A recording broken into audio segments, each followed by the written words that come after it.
જય Ganesh, happy morning. હું Shaunak S Pathak, professional tarot card reader અને ન્યુમરોલોજિસ્ટ. જે કોઈને પણ હેલ્થ, વેલ્થ કે રિલેશનશિપ રિલેટેડ કંઈ પણ ઇશ્યુઝ હોય તો તેઓ મારી કન્સલ્ટન્સી લઈ શકે છે. આજે હું તમને સમજાવીશ ઘર નંબર 4 બાબતે. એટલે કે તમારો ઘરનો નંબર જે પણ હોય, 1 આંકડામાં, 2 આંકડામાં, 3 આંકડામાં કે 4 આંકડામાં, અને એનો સરવાળો જો 4 થતો હોય તો તેની એ ઘરમાં રહેનાર વ્યક્તિઓ પર શું અસર થાય છે ન્યુમરોલોજી મુજબ, તેની હું આજે તમને વિગતે વાત કરીશ.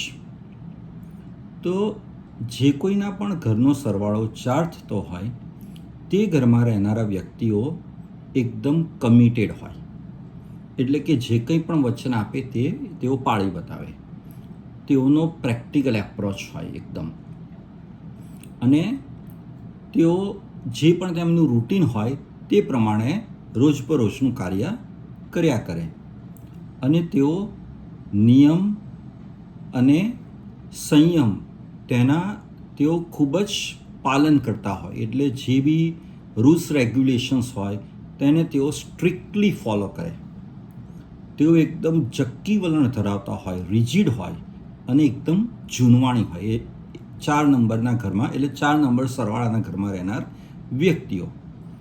ક્યારેક તેઓનામાં ફ્રસ્ટ્રેશન પણ આવી જાય કોઈ પણ મુદ્દા પર, અને તેઓએ ઘણી જ કડી મહેનત, સખત મહેનત, હાર્ડ વર્ક કરવું પડે. તેઓને ફાઇનાન્શિયલ અને રિલેશનશિપના ઇશ્યુઝ પણ થાય. એટલે કે મની રિલેટેડ, આવક રિલેટેડ, પૈસા રિલેટેડ, કે એ લોકોના રિલેશનશિપમાં ક્યારેક અણબનાવ, પ્રોબ્લેમ થવાની શક્યતા રહે છે.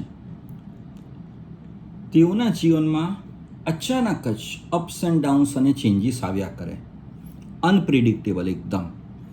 અને ક્યારેક તેઓ સ્ટેબિલિટી અને સિક્યુરિટી પણ અનુભવે. તો આ હતી વાત ઘર નંબર 4. એટલે કે જે ઘરનો સરવાળો 4 થતો હોય ત્યાં એ ઘરમાં રહેનાર વ્યક્તિઓના કેરેક્ટરિસ્ટિક્સ, તે લોકોની ખાસિયતો અથવા તે લોકોના ગુણધર્મો. ખુશ રહો, મસ્ત રહો, સ્વસ્થ રહો. Thank you.